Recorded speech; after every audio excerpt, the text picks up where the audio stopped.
Hey everybody, Pure Marquette 1223 here with an unplanned part 2 of the layout update. I have some information that I forgot to share and a couple other things I forgot to show before I officially end the update. So let's get to it. But most of this stuff that I'm going to talk about is going to concentrate over in here.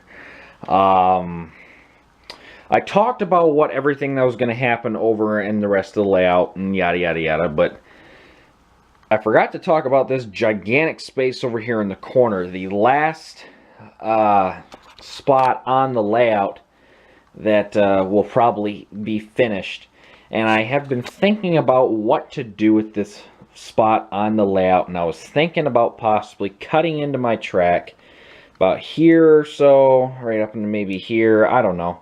Throwing in a switch, removing the bushes and greens here, and actually putting in a small yard, an engine house facility, and maybe a manual turntable.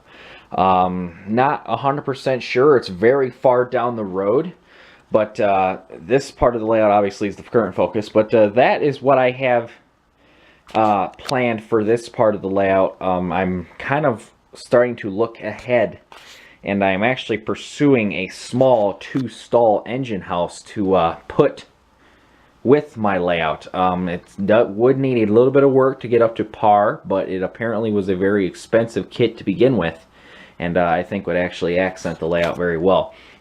Another thing I actually got is here's some wood fencing my dad actually picked up for me. He ordered online, made by Walthers. You got to assemble it by hand. But this is going to be part of the junkyard that's going to go over in the corner, and I could always use it for other things as well. But the wood fencing will definitely come in handy. There's a lot of it here. There's 45 inches of fencing. It's a crazy number. So you're talking about, oh, let's see, 36. You're talking about almost 4 feet of fencing. It's an insane number in this package. Will I use 4 feet of fencing? Absolutely not. But it does not hurt to keep around. You never know what you might need some fencing for. I was kind of hoping that he'd get chain link, but I'll take it. I didn't have to buy it. He did. But this Athearn Blue Box was kind of another thing I wanted to show. This is my next project within a project. I have not yet bought an engine that was DC to convert to DCC.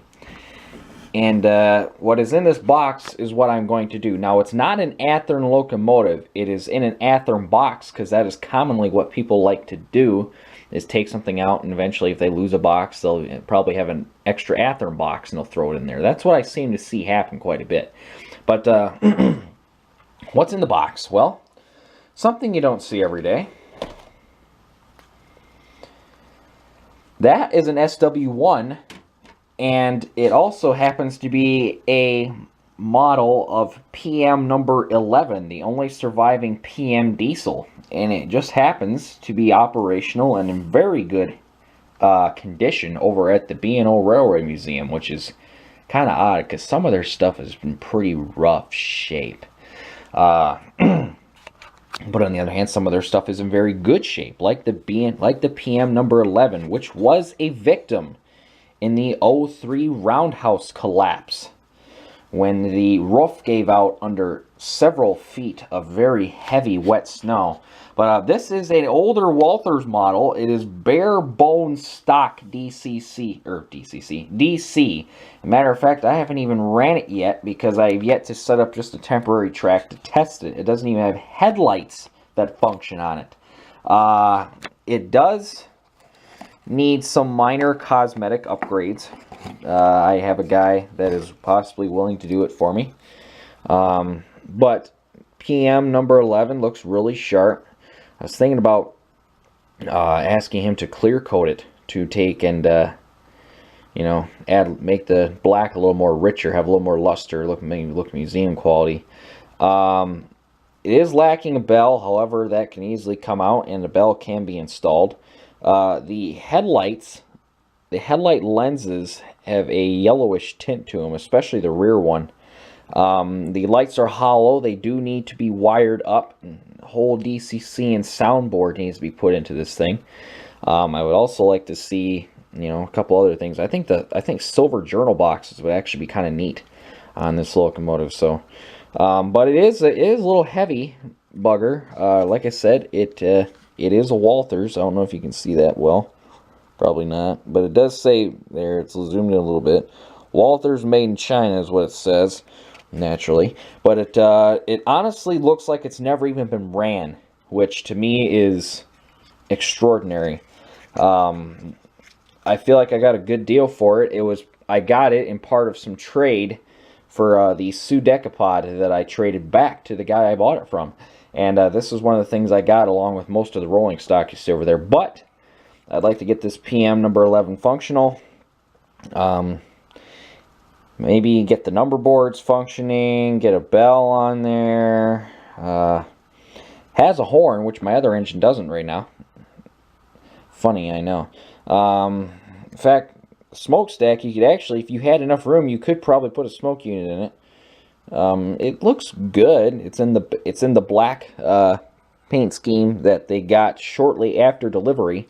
The yellow and blue C&O theme paint scheme did not last long on these units, and they got black.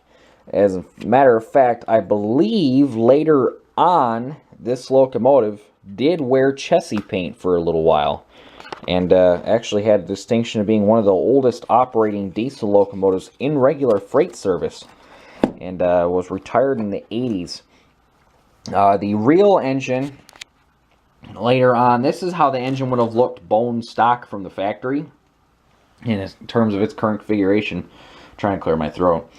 I put it back in the box, but it has the single beam headlights. Later on, those were upgraded to dual beam headlights.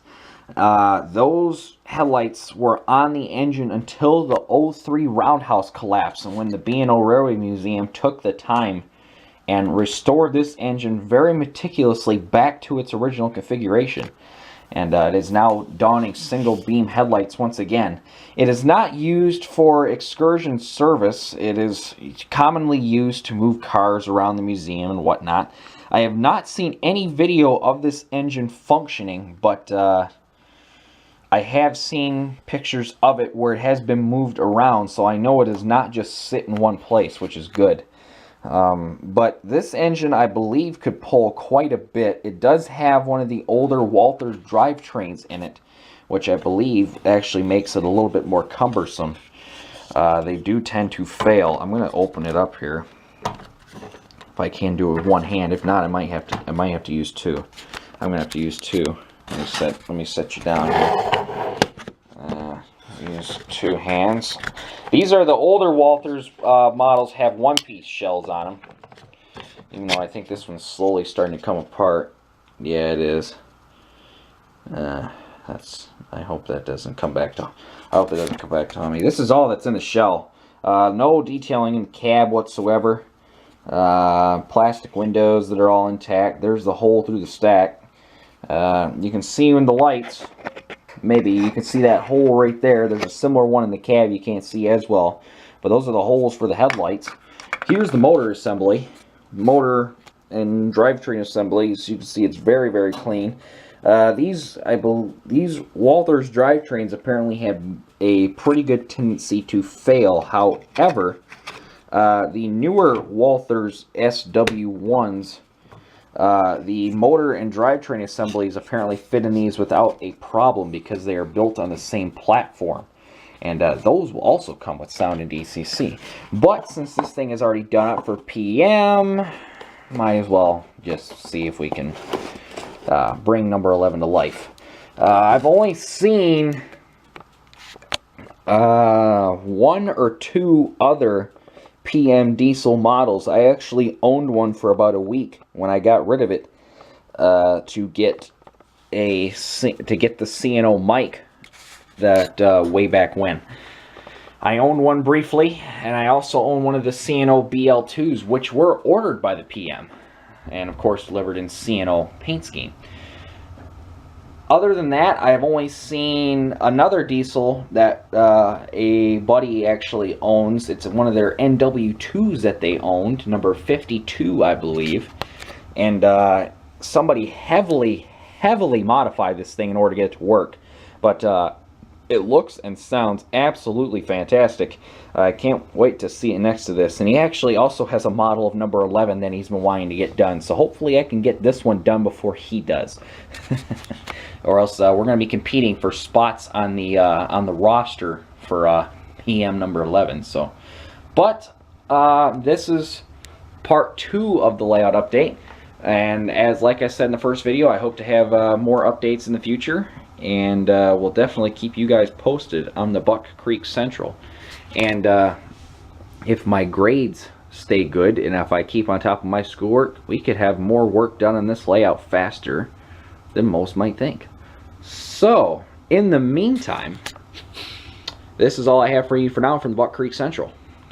1223 out.